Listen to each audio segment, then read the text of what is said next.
second. New video start. You're welcome. 8, 7, 4, 3, 2. And we're back. Yes. So tonight's episode, we're really starting to get into the grist of it all for the very beginning of the American Revolution. Of the war. Yes, the very, very beginning of the war. Yeah. But we're getting ahead of ourselves because the shot heard round the world is coming up soon. But right now, the midnight ride of Paul Revere, who was actually singularly made famous for that great endeavor, which actually transpired with a couple of people making midnight rides from the city of Boston out to Lexington and Concord to warn their patriotic friends, namely Sam Adams, remember him? And John Hancock, who you have not yet encountered, but he's the one with the really big, signature on the Declaration of Independence. But do you want to know something, a secret about him? What? He was a smuggler. Yep, Yeah. smuggler. Someone who illegally brings in items in order to then sell them to other people. So he is not paying attention to the laws of the land. He's basically saying, I'm going to do whatever it is I want to do. And he has a long history of doing that, apparently. There's a couple of good movies out there about it all. But right now we're going to be concentrating on the cartoon of Liberty's Kids. So are you getting ready for the episode? Yeah? Cool. Let's go through a couple of different ideas before we set forth onto this midnight ride of Paul Revere. Do you remember what a regulator is? It regulates. Oh, yeah. There you go. Yeah, a regulator regulates. It really is that easy. What does he regulate? Society. He puts his nose into everyone's business. And in official capacity, of course. Now, who's a traitor? He's someone that trades. I knew you were going to give me a Minecraft reference. Like, yeah, they're the guys with the llamas. Of course you're going to say that. Of course, Minecraft and you, it's always on the And mind. speaking about Minecraft, we're going to do Minecraft classes soon. Speaking of Minecraft, yes, we are. Yes, well, news to follow about our free online Minecraft class for those of you who want to learn more. Look at my hands. And my hands are... Your hands disappear? My hands are Kind of look like a scarecrow. It's fall. It's that time of year, so the scarecrows are coming out. A traitor basically is someone who betrays his country. Like Benedict Arnold, a very famous traitor in American history. We'll come up to him later on in a different episode. How about treason? Remember what treason is? I don't like this angle. It's like literally bending me over. I was saying you should sit like that before. But no, treason is not the little trees underneath the daddy tree for the little tree sons. No, that's not it. Of course, it's basically trying to overthrow the government. That's what treason is. And a colony, they say actually in the book, it's basically where one group of people come together to basically create a society. It doesn't have to be one people. Many colonies were because, well, hey, homogeneity with a small group, that makes things work. But nonetheless, it doesn't have to be. And most colonies quickly basically grew, or some at least did, quickly grew beyond their original, what they were. Jamestown was definitely not homogenous in a very specific manner, as was, for example, Plymouth. Those who got off the Mayflower were all of the same religious sect. But that is for a completely different time era. The purpose of Paul Revere's ride was to go to Concord to, well, we covered this already, to talk to who? Remember? He went to talk to our dog. Sam Adams? There you go, Sam Adams, yeah. And John Hancock, who we've not yet met. Sam Adams. Yes. So what is it that you want to know about this episode?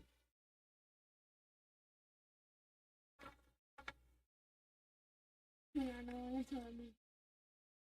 Okay, go for it. The sad animals that we're talking about? We're talking about a dog. Yes, we fostered a dog called Sam Adams, and Yeah.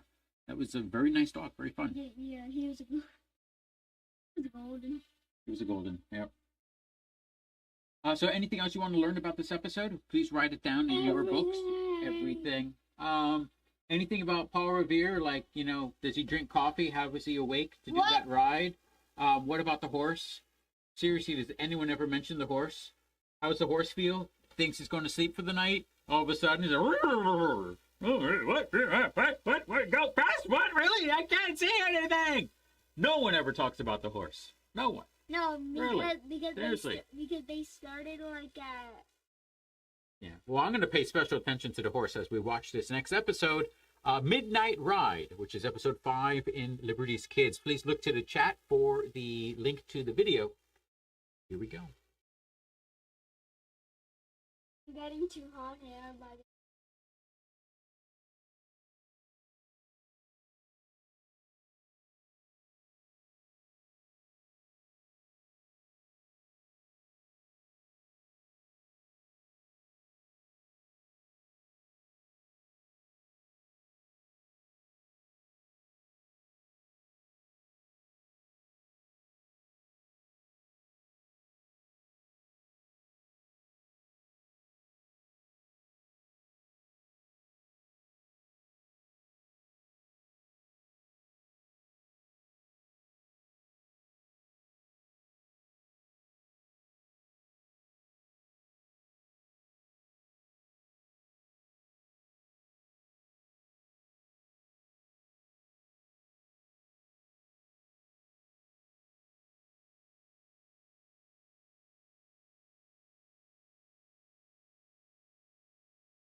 Yay!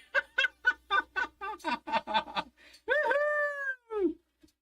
The bell has rung its final toll. Oh I no! put it back on. Oh, yeah, I'll fix it too. That's okay. No, that's like okay. So, do you know why Paul Revere was out doing rides at all hours of the night? Because he had 16 children. 16 children he had! 16! That's incredible! And his house? Pretty small. His house is still there in Boston. You can go check it out, take the tour. It's really small. Sometimes he rode all the way down to New York. Yeah, like after the Boston Tea Party. He was the one who went down to New York to notify Patrick McDougal and Isaac Sears in New York from the Sons of Liberty. Oh, Sons of Liberty. And now we learned about the mechanics. Isn't that cool? Did you know about the mechanics? I didn't know about the mechanics. I did not know. I know Sons of Liberty, not the mechanics. So, of course, a group of patriots who were concerned about how the colonies are being treated. Yeah. Basically, the mechanics and the Sons of Liberty, apparently, they're basically about the same thing. They're concerned people, but you have to be in commerce to be a Son of Liberty. And if you are a working man, skilled hands with tradesmen, basically working with their hands, then you would be a mechanic. Can you sit up and stand up, please? Yeah, thank you. Moses' secret group heard that the British soldiers were going on the move from Boston to New York. They got bad intel. The group wanted the people to know so the colonists would not attack the redcoats accidentally. Number 2. Answer was New York. But that was wrong, so, what's the point of that question? No, we were doing... Sarah and James... I did that already. While Sarah and James were on the ship, they got fired upon by British sailors. Why? They were... Why? You just saw the episode. Don't read this. You just saw They were warning everyone that wasn't a British subject because they were going to get killed. Yes, basically warning them away from what city? What city? Boston! Boston, right, yeah. Port of Boston's closed. That's what it means when the Port of Boston is closed. It means, hey, can't come here. You know why? It's closed! That's why. So that's why they had to go through the muck to get to Boston. While James and Sarah were traveling, what did they hear?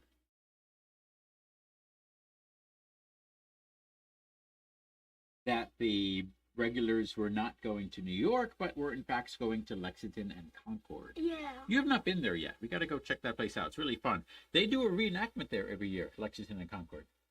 We have some friends who are there. Right now? Yeah.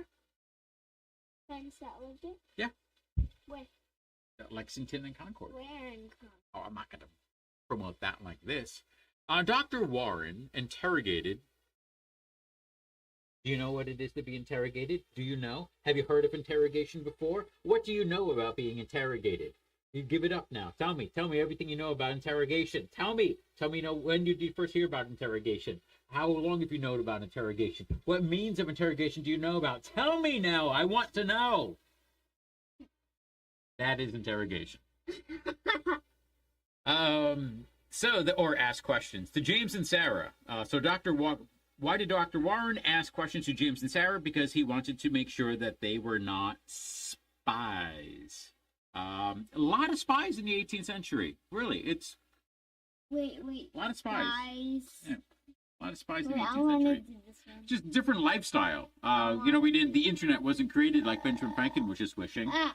Stand up, please, or sit up, please. The British were going off after 2 people. Who were the... Samuel Adams and John Hancock. Thank you. You got that answer right. Nice. Where were the British coming from? Land or sea? Water. Water. Yeah. River, basically. River. It's not the sea. It's river. But still, the show did a good job to really give credit to Dawes because it was Walt Whitman's famous poem, that basically immortalized one if by land, two if by sea. It rhymes very well, but it was by the river. And then, of course, just about Paul Revere, as James said, hey, I can only write about what I know. So that's why Paul Revere got it. And Sylvester Stallone playing Paul Revere. That was really cool. That was a nice special touch. I like that. There were two people who were midnight riders. Who were they? Tell me their names. Quickly. What are their names? I'm interrogating you again. What were their names? Why were they out so late at night? Tell me. Tell me. Who were the midnight riders? Tell me. You remember? Seriously? Yeah. Samuel Adams and John Hancock. No, they were not the riders. They were actually sleeping in a house at the Clark house quite soundly. I didn't know which guys you were talking about. Who were the guys on the horses?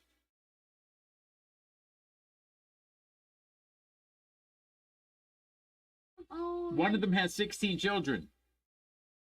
What's his name? Samuel Adams. No, Samuel Adams did not have 16 children. No, that was John Hancock. No, John Hancock did not have 16 children. Yeah, no, because I'm listening to Sylvester Stallone. What? Right, Paul Revere. That's the answer. Paul Revere. With William Dawes. Or Billy, as he likes to go by. Billy. Okay, I'm listening to Game No, please don't do that. How many lanterns did Paul Revere put in the Tower of 2. People? I think I would call it Tower of the Old North Church. 2. Yes. And why? Why? Why does he do such a thing? Why? You know how far he used to climb to get up there? And I don't think he actually did it. I think he told someone else and someone else went up there. But it could be wrong about that. But it's a really far climb up to go up there. He had 2. Yeah. Why did they do that whole 2-lantern system thing? Because the people across the river in Charlestown can see that, and they made up the code prior. That's just cool. Really, that's just cool. That's them coming, but like, hey, if we're going to be invaded, let us know. Like, all right, we'll let you know. How we do it? Yell. Dude, you're not going to hear me. I can't yell. Put the note on the pigeon. The pigeon died. Get in a boat. Well, what if they're going in the boat? You can go in a rider. Well, what if they're riding? All right, fine. They're coming by land, put 1 lantern. Coming by across the Charles River, put 2. Good system. Yes? Good system. High five. High five. Yeah. Thank you. So, that's how the system came about. What were the Midnight Riders yelling? Yes, thank you. Yes, of course, perpetuate the whole British were coming thing. They were all British still, politics aside. So legally they were. Now, Paul Revere wasn't the only one to ride. Why do you think he's the only one mentioned? Again, famous Walt Whitman poem, and basically the Midnight Rider Paul Revere. Why did they want to warn everyone that the British were coming? Good question. Why were they warning about the British because coming? they were gonna die. Who's going to die? British. Right, not the British, but they ended up dying. Who were the British after? The Americans. Yeah, what were their names? You know their names. You told me like 6 times already in this episode. What were their names? John. Say it loudly. Samuel Adams and John Hancock. Thank you. Yes. And why is Benjamin Franklin worried / anxious at the end of the episode? Why? The children. There is power. Why? You seriously? You're giving me why? Why doesn't someone think of the children? Is that your answer? No, because they were his workers, his co-workers. So he was thinking about those children, Sarah and James and Henri. Yeah, okay, I'll give you that. Yeah, but I think in a grander scheme of things, he kind of knows that when a fight begins, one side hits the other, and the other side hits back, and then the first side hits forward again. They hit back and forth, and it basically keeps escalating until someone else gets involved that basically says stop. And right now, the Congress got involved to say stop, but they sent the letter to the king from the first Continental Congress And this basically whole episode going up in Boston, that is the British not stopping. That's the British basically taking that step forward. And, oh, by the way, the very same night, down in Williamsburg, Virginia, which is the largest colony in Virginia, Williamsburg is definitely not the largest town in Virginia, the British regulars under Lord Dunmore, is Dunmore down there? Yeah, Lord Dunmore, they went into the powder magazine in town and emptied it of all the gunpowder, shot, musket balls, and muskets. They took it all out. Bayonets, everything, took it all out. And that was stuff that the town people actually paid for. So there's a very interesting connection from our Second Amendment that we enjoy so much here in this country to this original endeavor. We all know about what happened in Lexington and Concord when they went out to go and steal the supplies. That's the very next episode. But that's what they're warning about. The same thing was happening down in Williamsburg. Please stop. What? So it's pretty interesting about that. Yeah. Okay. Anything else to share before we say good night to everyone? Good night. That's really it. Bye. Thank you. Oh my God.